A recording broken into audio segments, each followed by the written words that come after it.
संन्यास आश्रम घेतला आणि उत्तर काशीला गेले स्वामी वरदानंद भारती. अनेक शिष्य परिवार आजही आहे त्यांचा गोरट्याला. अनेक शिष्य त्यांना भेटायला जायचे, पण ठराविक एक कालावधी असा आहे, चातुर्मास जेव्हा तिथे असतो, पाऊस पाणी भरपूर असतो, त्यावेळेला त्या उत्तर काशीत जाणं अशक्यप्राय गोष्ट होते. आणि एकदा का लँडस्लायडिंग झालं की त्या गावाशी संपर्क महिने होत नाही. पण तरी सुद्धा काही शिष्य परिवार विद्यार्थी म्हणा स्वामीजींचे भेटण्याकरता उत्तर काशीला गेले. आणि विचारला प्रश्न, त्यांचे एक शिष्य डोंबिवलीत आहेत आमच्या, सच्चिदानंद शेवडे, आपल्याला नाव परिचित असेल.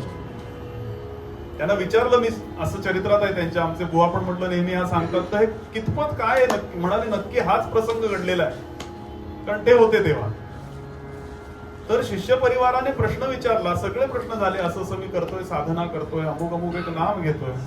स्वामीजी एक खाजगीतला प्रश्न विचारतो. एका विद्यार्थ्यानं सांगितलं स्वामीजींना की तुम्ही इतके महिने इथे असता, मोबाईल तर वापरायचाच नाहीये, संन्यासी आहेत ते. इथे म्हणाले पाऊस पाणी आहे, लाईट नसतात, जेवायला मिळालं तर मिळतंय, गावांचीच संपर्क नाहीये, तुमचा वेळ कसा जातो? सगळ्यांना हा प्रश्न पडलेला आहे हो. साधारण 58 वय झालं की पुढच्या 2-3 वर्षात हे प्रश्न असतात. कसं काय मग रिटायरमेंट प्लॅनिंग तुम्ही केलं, कसा वेळ घालवता तुम्ही? आहे ना, प्रत्येकाची समस्या आहे, त्याला काय रिटायर होण्याची आवश्यकता नाही आहे. खरंच वेळ कसा घालवावा? स्वामीजी सांगतात, खूप छान प्रश्न विचारलात.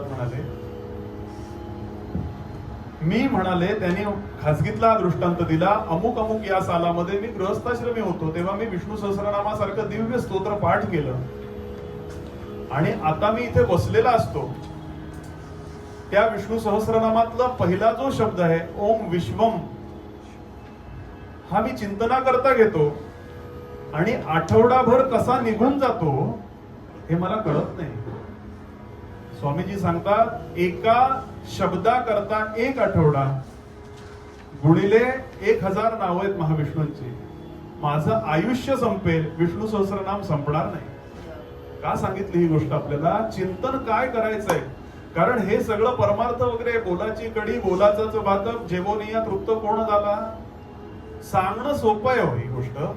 पण खरंच याचं ऍप्लिकेशन जे करणं आहे ना, खरंच हा देह आयसीयू मध्ये जाऊन पडला तर त्या वेळेला मी काय चिंतन करायचं, त्याचं प्रिपरेशन आपण करून ठेवायचं. त्याकरता तुम्हाला स्मरणीची गरजच नाहीये. जोपर्यंत देहानं शक्य आहे तोपर्यंत मी यथाशक्ती जप केला, काही संख्या पण नको मोजायला. पण ज्या वेळेला शक्य नाहीये देहानं, विचार करूया टेंबे